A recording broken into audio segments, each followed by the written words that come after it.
क्या हाल चाल है दोस्तों। आप सभी ने कोहिनूर का नाम तो सुना ही होगा, मतलब कोहिनूर हीरे के बारे में तो सुना ही होगा।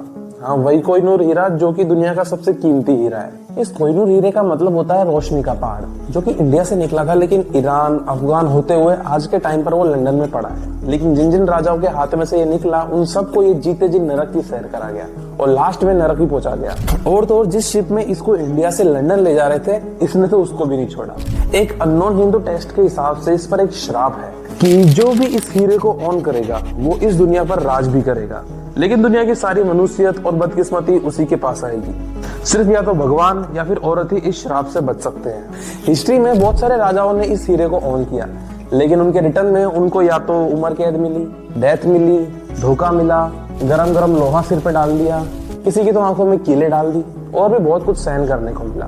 तो आज की क्वालिटी टॉक्स रहेगी इसी मनुष्य हीरे के ऊपर। हाँ, मनुष्य हीरे के ऊपर, क्योंकि इसने कुछ खास बढ़िया काम तो किया नहीं, सिर्फ मनुष्यत ही फैलाई है जहां पर गया है वहां पे। तो मैं तो इस पूरी वीडियो में इसको मनुष्य बोलूंगा। तो चलो बात करते हैं कि आखिर ये हीरा बेटा कहां से आया, किस किस ने इस पर राज किया, कैसे कैसे उन लोगों पर इसका श्राप बरसा और आज के टाइम पर ये कहां पर रखा है और किस कंडीशन में रखा है। तो सबसे पहले बात करते हैं कि कोहिनूर जी आए कहां से थे। कोहिनूर हीरा एक टाइप 2 कैटेगरी का डायमंड है, यानी कि ये पूरा प्योर कार्बन से बना है। मोटा मोटा बोला जाए तो ये एक खरा हीरा है। इसका कोई फिक्स रिटर्न डाटा नहीं है कि ये कब मिला था, लेकिन according to some sources around 1100 to 1300 के टाइम में ये कृष्णा गोदावरी डेल्टा से मिला था।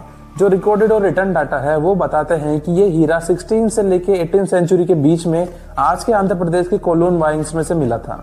उस वक्त कोल्लूर माइंस इकलौती पूरी दुनिया की हीरे की खदान थी जिसमें लगभग 60,000 से भी ज्यादा मजदूर काम करते थे, लेकिन उस टाइम तक इस हीरे का कोई भी नाम मेंशन नहीं किया गया था। 1526 अब होती है कोहिनूर हीरे की मेन स्टोरी शुरू। जब मुगल्स पहली बार इंडिया आए थे, उस वक्त पहली बार मुगल बादशाह ज़हीरुद्दीन बाबर ने जब इस हीरे को देखा, तब उन्होंने अपनी बाबरनुमा में लिखा कि एक ऐसा हीरा है जिसकी कीमत आधी दुनिया के रोज के खर्चे के बराबर है। आगे चलकर 1628 में शाहजहां इस हीरे के अगले मालिक बने और इसे अपने फेमस पीकॉक थ्रोन में तैमूर रूबी के साथ पीकॉक की आंख पर लगाया। लेकिन अभी तक कोहिनूर को अपना नाम नहीं मिला था। लेकिन हाँ, 1526 के बाद में इस हीरे के रिटर्न रिकॉर्ड्स मिलना शुरू हो गए थे। कुछ सोर्सेस बताते हैं कि दिल्ली सल्तनत से पहले ग्वालियर की मालवा डायनेस्टी इस पर राज करती थी और उससे पहले अलाउद्दीन खिलजी के पास ये था। लेकिन अब शुरू होती है इसके श्राप की कहानी। शाहजहां जिसने इसे अपनी पीकॉक थ्रोन में लगाया था, उसी के बेटे औरंगजेब साहब ने इनको 8 साल तक एक जेल में पटक दिया, जिस जेल में सिर्फ एक खिड़की थी जहां से उनको अपनी मुमताज का ताजमहल दिखता था। और अपनी सारी उम्र बिताने के बाद में वहां पर वो वहीं पर मर गए। अब इसका नया मालिक बना औरंगजेब। तो अब आई औरंगजेब की बारी। औरंगजेब को कंटिन्यूस अपने ही महल के लोगों से, अपनी जनता से बिट्रेल मिलते रहे। उसके राज्य में हमेशा रिलीजियस कॉन्फ्लिक्ट चलते रहे और इसकी वजह से जो उसका पूरा किंगडम था वो वीक हो गया। अब जीते जी इतनी सारी मनुष्य झेलने के बाद में औरंगजेब तो चलो नेचुरल मौत मर गया, पर 1739 में अब पर्शिया के नादिर शाह की नजर पड़ी वीक हो चुकी मुगल सल्तनत पर। उस वक्त दिल्ली में औरंगजेब के बेटे मोहम्मद शाह का रूल था। नादिर शाह ने अपनी आर्मी तैयार की और हल्ला बोल दिया दिल्ली पर और मोहम्मद शाह को हरा दिया। अब उस टाइम पर टर्बन एक्सचेंज की कोई परंपरा हुआ करती थी, जिसके अंदर जो भी राजा हार जाता है वॉर में, वो अपनी टर्बन को यानी कि पगड़ी को दूसरा जो राजा जीत जाता है उसको देता है। और वो पगड़ी है वो उसके किंगडम को डिनोट करती है, यानी कि अब वो उसका जो किंगडम है वो सामने वाले का हो गया। तो टर्बन एक्सचेंज के टाइम पर जब मोहम्मद शाह अपनी पगड़ी को नादिर शाह को दे रहे थे, उसी टाइम पर ये हीरा जमीन पर गिरा, जिसे देखकर नादिर शाह एकदम शॉक हो गया और उसके मुंह से निकला जिसे देखकर नादिर शाह पूरा शॉक हो गया और उसके मुंह से निकला कोहिनूर, जिसका मतलब होता है माउंटेन ऑफ लाइट, यानी कि रोशनी का पहाड़। नादिर शाह अपने साथ भर भर के खजाना लेकर गया और वो खजाना इतना था कि उसको ले जाने के लिए उसे 12,000 घोड़े, 700 हाथी, 4,000 ऊंट लगे, जिसमें तैमूर रूबी, कोहिनूर हीरा और पीकॉक थ्रोन भी था।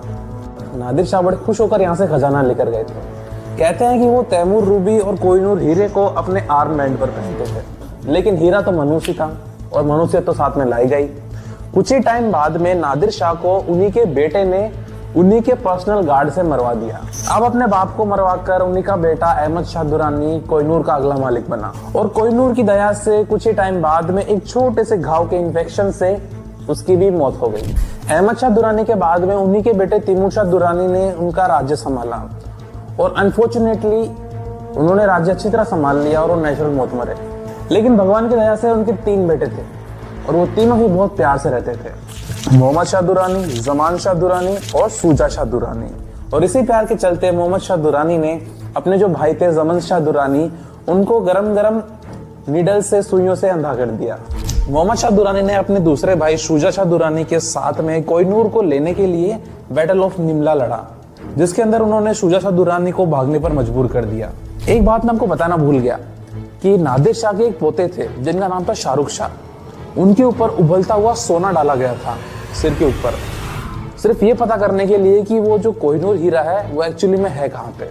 अब वापस आते हैं अपने टॉपिक। अब शुजा शाह दुर्रानी लड़ाई से भागकर लाहौर आ गए, जहां पर वो मिले शेर Punjab, founder of Sikh empire, Maharaja Ranjit Singh से, जिन्होंने कोहिनूर हीरे के बदले शुजा शाह को रेफ्यूज दिया, यानी कि आसरा दिया। कहते हैं कि रणजीत सिंह कोहिनूर हीरे को अपनी बाइसेप्स पर पहनते थे और मनोज हीरे की मनुष्यत अब बरसती है शेर पंजाब पर। कुछ ही टाइम बाद महाराजा रणजीत सिंह को स्ट्रोक आ गया और उसी के साथ में वो पैरालाइज हो गए, मतलब लकवा मार गया।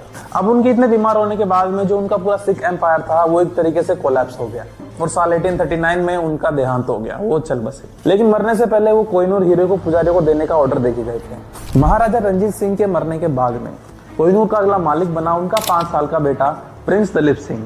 अब इस टाइम तक भारत में अंग्रेज आ चुके थे और ईस्ट इंडिया कंपनी बसा चुके थे।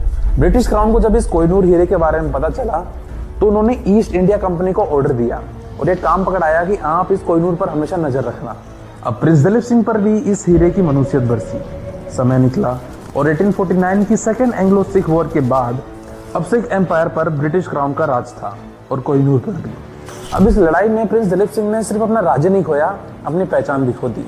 अब वॉर जीतने के बाद में अंग्रेजों ने प्रिंस दलीप सिंह से एक लाहौर ट्रीटी साइन करवाई, कोहिनूर छीना और उनको लंदन भेज दिया, जहां उन्हें हर मंथ 50,000 पाउंड भेजे जाते थे उनके खर्चे के लिए। और धीरे धीरे उनको अंग्रेजों ने सिख से क्रिश्चियनिटी में कन्वर्ट करवा दिया। बाद में जब दलीप सिंह ने इंडिया आना चाहा तो एज अ रिजल्ट उनके सारे जो पैसे आते थे 50,000 पाउंड, वो ब्रिटिश क्राउन ने बंद कर दिए और कुछ टाइम बाद 1893 में उनकी डेथ हो गई।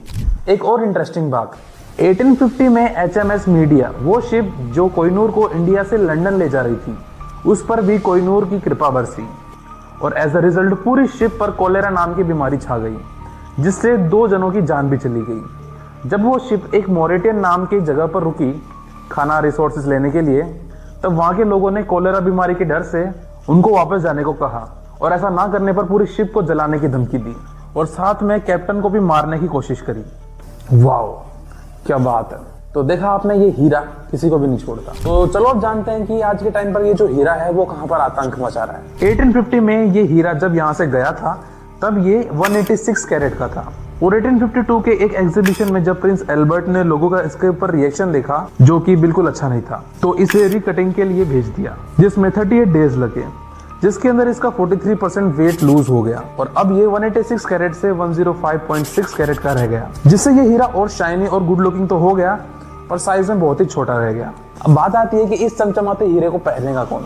अब इस हीरे की मनुष्यत के चर्चे सुनकर ब्रिटिश क्राउन में बैठे सारे मर्दों की तो वैसे ही फट गई और साथ ही में उनको ये बात भी पता थी कि एक हिंदू मैन्युस्क्रिप्ट में लिखा है कि या तो भगवान या फिर औरत ही इसके श्राप से बच सकते हैं। तो ब्रिटिश क्राउन ने डिसाइड किया कि अब से सिर्फ क्वींस ही इस हीरे को पहनेगी। तो तब से कोहिनूर को एक ताज पर लगा रखा है और 1852 से लेकर आज तक इसे सिर्फ क्वींस ही पहनती है, क्वीन विक्टोरिया, क्वीन मैरी और क्वीन मदर। रिसेंटली 2023 में इसे क्वीन कैमिला ने पहनने से मना कर दिया। आज के वक्त में ये जो ताज है जिस पर कोहिनूर हीरा लगा है, ये टावर ऑफ लंदन में रखा है। पर अब ये सवाल आता है कि आखिर इतना प्रीशियस हीरा होने के बावजूद इंडिया अभी तक चुप क्यों है, इसके को वापस लेने का कोई ट्राई वाई नहीं करता क्या?